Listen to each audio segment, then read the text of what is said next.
Chega aqui. Mas tem que sentar aqui no meio. Tem que sentar aqui no meio? É. Nossa, tem que parecer muito bonitinho. Hello, RealLife. Real life. RealLife. Oh yeah. Oh yeah. That was really good. That was good. That was good. Legal, você fala inglês muito bem. It's Como good. fala mais ou menos? More, a little. A little. A little. Very good. Yeah. Muito bom destaque. Thank you. Thank you. Nice.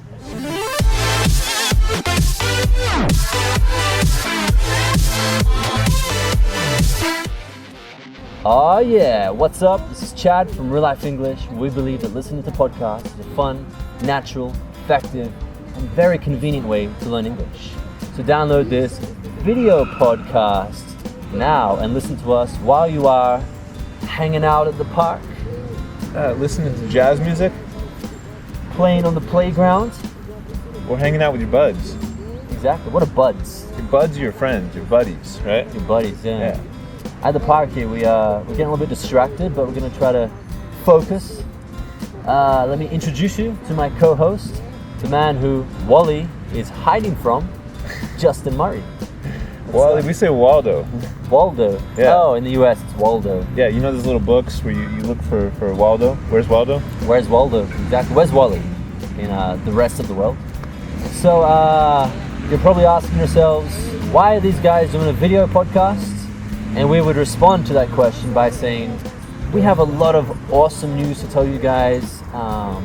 Most of it we're going to leave until the end of the podcast, but there's one big thing we want to tell you guys right now, which is... We are changing the name of the Real Life Podcast to Real Life Radio. Oh yeah, doesn't that just have a ring to it? It does. Real It does. Life Radio. Real Life Radio. What does ring mean? What do you mean by that? Yeah, to have a ring to it means that it's musical, it sounds nice. There's a harmony to it, right? It's a harmony, yeah. Real Life Radio.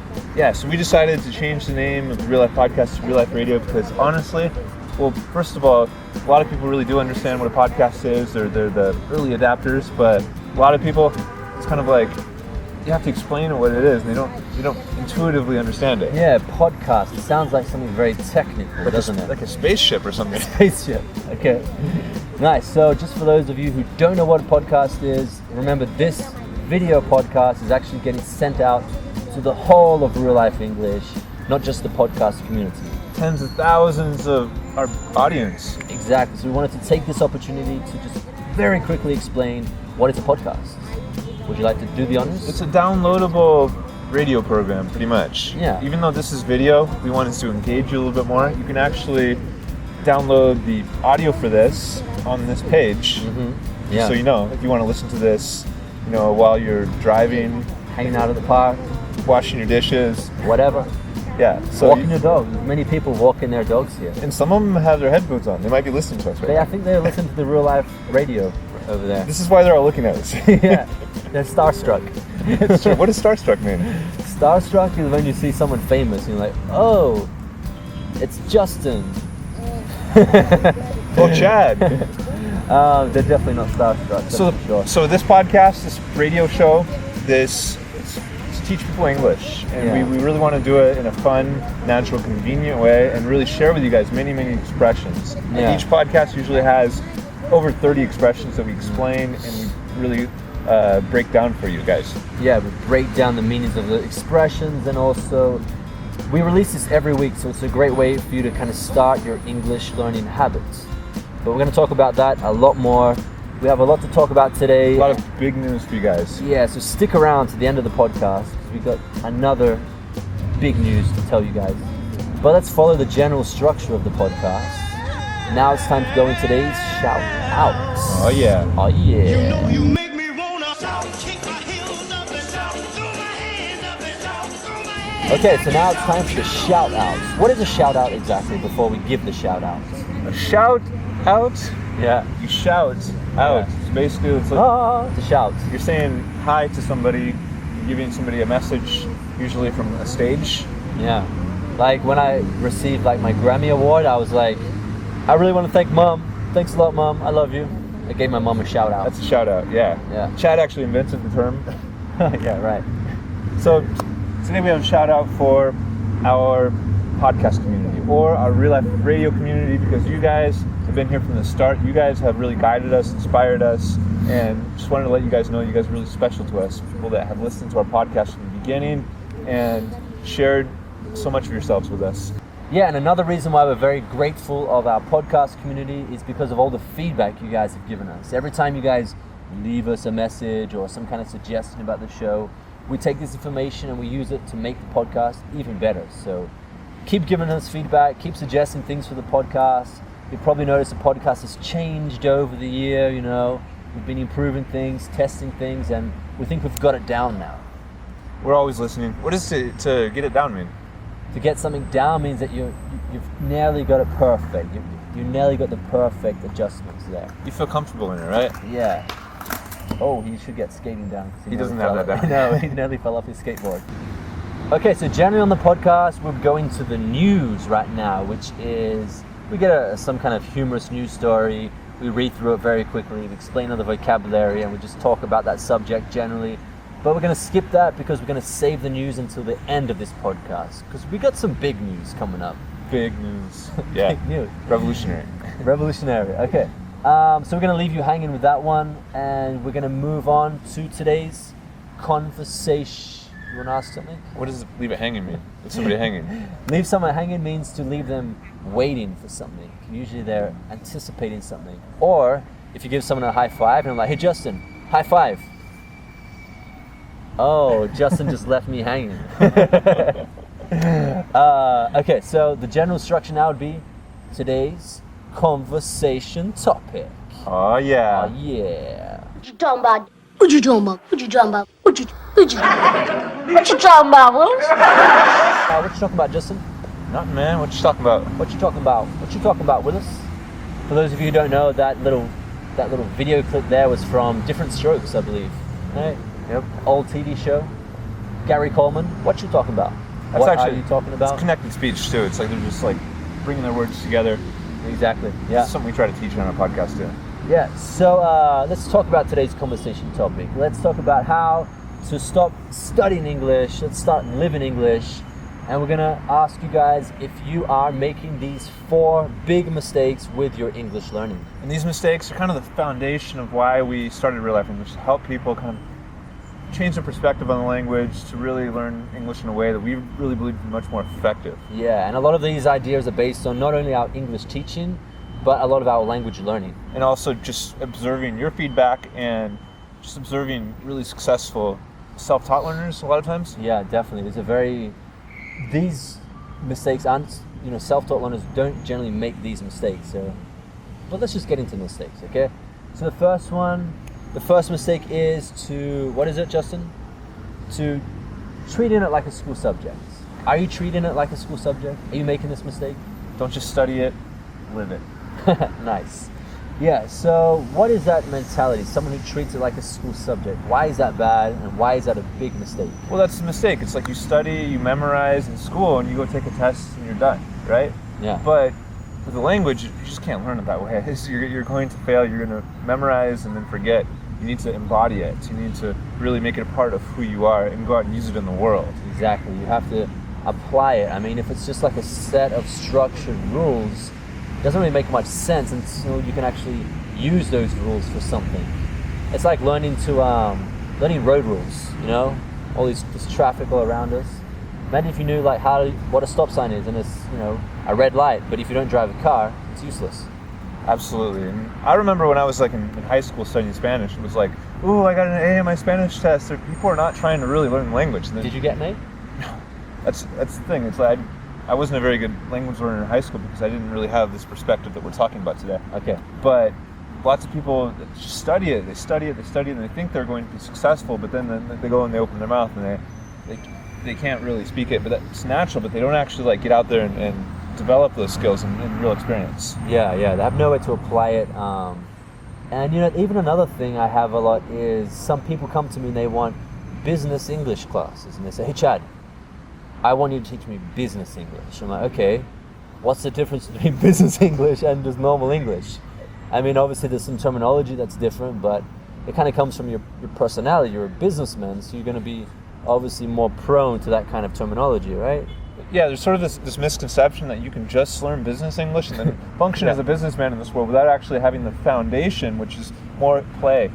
It's colloquials, it's connecting to people. It's like every single successful businessman, successful fluent businessman in the world has a base of connection, human connection, of playing with the language. Yeah. And you have to be able to sort of switch gears. Switch gears, what does that mean? Like you change gears in a car. Yeah. So in this sense, to switch gears would be to have different types of English. It's like first gear, businessman, second gear, social English. Yeah, so you have to play with the language and develop really versatility. Yeah, flexibility. very versatile. Definitely. And just having constant contact with the language is going to definitely help you with that. Okay, so having a few distractions here at the park. There's a lot of traffic going past and crazy people speaking on their cell phones really loudly. We've gotten interrupted like 3 times. So when you see those cuts, we helped some kid. He fell off his skateboard. Some kid fell off his skateboard. We're saving lives here at the park and teaching English. Yeah, there was a girl who came up and just sat between us. And maybe we'll put that in there somewhere. Yeah. So let's jump into the second mistake that you may be making, and that is, you're being too afraid to speak. You're too afraid to make mistakes. Are you afraid of making a mistake? I know I felt like this when I first started speaking Portuguese, definitely. It's definitely natural. I felt it. But actually, like, how you respond to that fear, though, is the most important thing. Yeah. It's like, are you going to justify this and say, oh, I shouldn't speak English with that person. I can't go to that English-speaking event. I can't actually like connect with people because I don't speak English. Yeah, I think their problem there is that they think that their English has to be perfect. But that is a big misconception. I mean, I speak to a lot of people and they're always oh, I'm sorry, my English is so bad. I'm like, oh, it's actually pretty good. Oh, I'm making a lot of mistakes. I didn't even notice. Even if you don't speak English, just start from day one. It's like, you don't need to reach a certain level with your grammar to start speaking. Use your grammar to complement what you're experiencing with your English and your connections with people and the real world. That's good. Yeah, definitely. I have a student, for example, and she started having class with me, and I asked her, what level of English do you think you are? And she said, oh, I'm really bad. And I could see she was very shy. She was very afraid. She felt very vulnerable when speaking English. But as soon as I kind of got her to break that barrier, I noticed that she just started to relax. She just breathed, took a deep breath, didn't worry about making a mistake anymore, and then suddenly there was an instant change. Her English was much better. And I think just being afraid and having that fear stopping you from speaking, it's a big barrier for your English speaking. Actually, English learning. In educational theory, there's something called the affective filter. And the affective filter is pretty much like you're talking about there, that sort of emotional barrier when you just are scared. It's sort of like stage fright. What's stage fright? Stage fright is like when you're really scared to speak in front of a lot of people. Yeah. And so you can't actually speak normal. So it's like you're just paralyzed. And that paralyzation is like, it makes you speak like 1/10 of your capacity, of your true potential. Exactly. It's exactly the same as stage fright. Giving a speech, you kind of freeze up and you can't deliver that speech how you've been practicing back at your house, right? So like whatever you studied, whatever level you're capable of, you have no access to that because you are letting yourself be emotionally paralyzed. You're not in control of your emotions. So definitely, just relax, be vulnerable, accept that mistakes are part of the process. Fall on your face, look like an idiot. I do this all the time in English. Sometimes I make many mistakes when speaking English. It's true, and if people laugh at you, fuck them. That's the worst. That's probably the worst thing that could happen. Someone will laugh at you. And accept that right now. It may happen. Yeah. Is it really going to be the end of the world? Just get used to it. Well, you can learn to laugh at yourself too. Yeah, definitely. Awesome. So that's being afraid of making mistakes. Big mistake number 3 would be not using native resources. We definitely promote a lot of this in Real Life English. It's, watch TV series, watch movies, listen to podcasts when stuck in traffic, hanging out at the park. There's just so many native speaking resources out there, English speaking resources. It's like we live in a globalized world right now. English is everywhere, and the quality of this, the entertainment value of this is just huge. It is huge. And to not recognize that, to not really like step outside your comfort zone and start really using those is a huge mistake. It is. And it's so accessible. If you have an internet, if you're watching this, that means you have internet. That means you can use, even like TED. TED.org is a great website. Your cell phone, not my cell phone. My cell phone's great. If you have a smartphone or an MP3 player, great. Yeah. But it's technology really opens up the doors for you to have access to English anywhere. Definitely. This is a really big part of kind of our philosophy too. Yeah.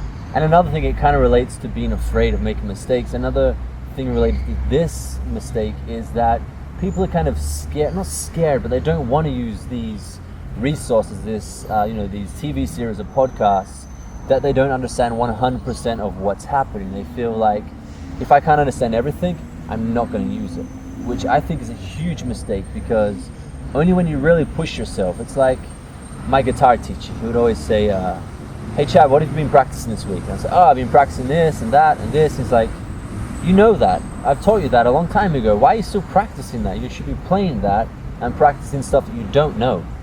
So you can maybe use that methodology, that analogy with your language learning. Try to play around with that area of stuff that you don't know, where you feel uncomfortable and you're really forcing yourself to understand, because that's when you hit that stretch point where you're really forcing yourself to listen more, pay more attention, and you're going to be surprised at how quickly you learn if you just open up to that.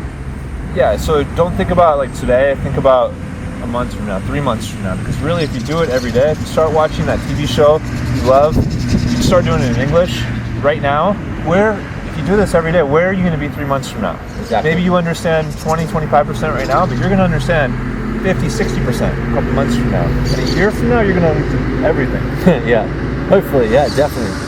I mean, the podcast is great for that, because it builds a habit.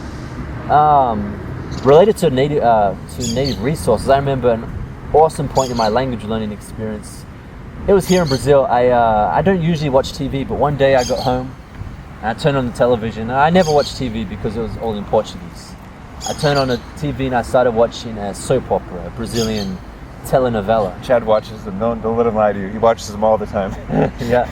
And I was watching it and I suddenly started understanding the story, and I totally forgot that I was watching it in Portuguese.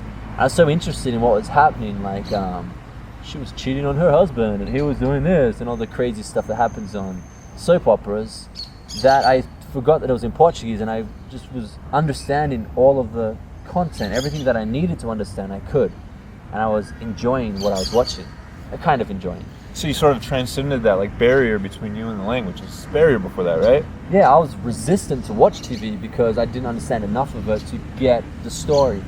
But I think if I just really forced myself from the beginning, it was like, okay, I'm just going to watch it. It's visual. I can kind of understand what's happening as well.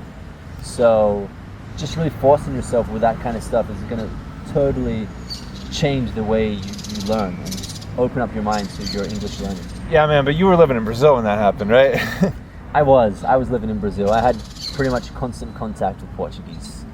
But, I definitely think that is not a necessity. I mean, sure, I was living in Brazil, but I was teaching English all day. A lot of my friends were foreigners, so I was speaking English probably 80% of the time. So I truly believe that you do not need to live abroad when speaking English. This is actually the fourth mistake. The fourth mistake, that's right. You don't need to live abroad. You don't need to be fluent in English. You don't need to do that. You can just, like we said, it's all about having constant contact with the language and, using native resources. This kind of stuff is going to really help you also to build a habit, which is really important with language learning. Yeah, so the habits, kind of like we can do every day, it builds up over time and accumulates. And it's really, really going to catalyze. It's dynamite for this new level of learning. Dynamite. It's explosive. So what we call it a lifestyle immersion, lifestyle English. So the idea is, like, again, in this modern world, we have all of our gadgets, all the devices. We can listen to MP3, we can watch TV, podcasts. We have the internet. We can connect with people from all around the world. You can do that in RealLife English too. And so the idea is to make a lifestyle out of your English. Yeah. And over the weeks and months and years, it's like those little bits of daily fluency add up to a lot, and you're going to develop quickly. Yeah. So you have to build a strong habit. I believe how long does it take to build a strong habit?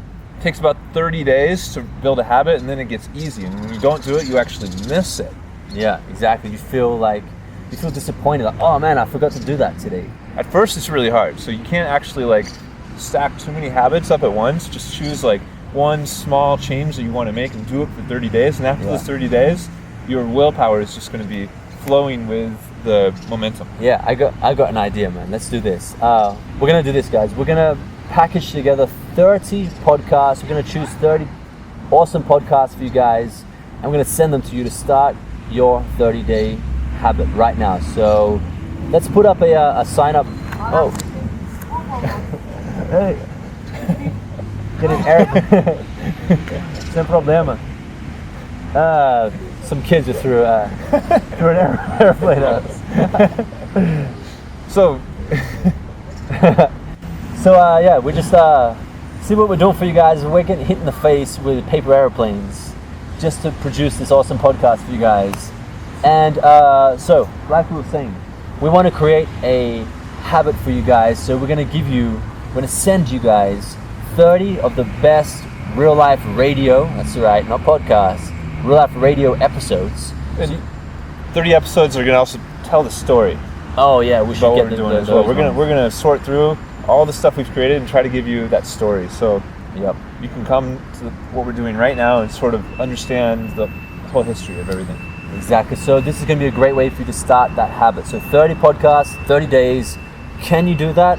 I think you can, and I think you should. And I think you're going to notice a really big difference in your English and also just your attitude about everything after this, because these are the values that we're actually trying to pass to you right now. Values that will bring you success, that will bring you enjoyment of the process, and it will make you a better person too. Yeah. It'll also help you to avoid getting hit in the face with paper airplanes. Or laugh at it, right? 'Cause Yeah. Okay, guys, so that does it for today's conversation topic. Let's just follow the normal structure of the podcast, and let's move on to the question. Oh yeah. Yeah. I need somebody help, not just anybody help. Okay, so today we can't be bothered answering a question, right? No. No, that's not the truth. We have a different reason for not answering a question today, and that is because it's our turn to ask you guys a question. We've answered a lot of your questions, and we wanted to ask a big favor and a big question of you guys, and that is to tell us what are your biggest difficulties when it comes to learning English. This is what we've been asking over and over again. Yeah. So you guys, but we'd like to share it again down below here, because we want to make people feel like they're not alone in this, and also we want to hear what you have to say, because we're bringing you solutions. Yeah, we're going to take all this feedback and use it to create content based on that, create stuff that you guys want and you guys need. And all you have to do is just write in the comments box below under this video. You can see some comments. Just write in there, what's your biggest difficulty? Is it related to pronunciation, to listening, to vocabulary, to slang, whatever it is? Let us know, because we want to know what it is, and we need to know what it is, because we're going to make solutions for that. Right? Oh yeah. Oh yeah. What's new, pussycat? Whoa, whoa, whoa. What's new, pussycat? So today we have some very big news for you guys. Like we said, we're going to leave you hanging, right? Yep.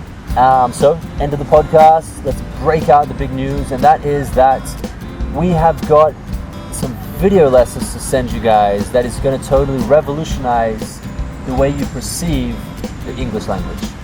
These videos, we've condensed our best lessons, our best solutions to your answers. We've been really studying these questions for a long time, and we haven't really attacked these problems in the way that we're going to attack them in these next two videos. And we can condense them into short, power-packed, paradigm-shifting lessons that will really revolutionize your perspective on English. Yeah, it's going to really help you understand the real life radio, real life radio, because it's going to totally tell you about some more in-depth aspects to spoken English, and that ultimately is going to help you with listening. It's going to be really big for your listening. And the first video is going to be based on why you don't understand native speakers. This is a big thing which I've never seen being taught in any school. Have you? No. Me neither. So we're really excited to present you with this one. The next one is going to be about sounding more natural when speaking. It's going to be focused on vocabulary building, all about accumulating more like slang expressions, just sounding a lot more natural. And it really ties into the first one, because the listening one is about opening up your perception, removing the blockages in your perception to systematically dissolve this barrier that people have between you and fluency, between you and direct perception of the language. So recognizing that barrier, we've been studying this. How do we dissolve that? And we're going to share with you the answer to this. And then this ties into how to speak better. Yeah, and we know that you guys have a lot of problems with this stuff. We're really looking forward to hearing about your other problems. Remember, don't forget to write your comments below. We're really looking forward to hearing that. We're going to use that, and we're really, really excited to present you with this next set of video lessons, and we really want your feedback on that too. Oh yeah. Oh yeah, we better go, man, because there's some hooligans coming over here. Really great to be here with you guys today. Yeah, it was awesome hanging out in the park. We're sorry about the noise, traffic. Yeah. This is Belo Horizonte. Yeah, this is one small part of Belo Horizonte, and it's pretty nice. It's a nice park here. We're having fun. Seems like the jazz band's going to start up over here soon, so we're going to go check that out. Yeah, let's do that. Let's do it. So, thanks a lot, guys. See you next time. Take care, guys. Oh yeah. Bye.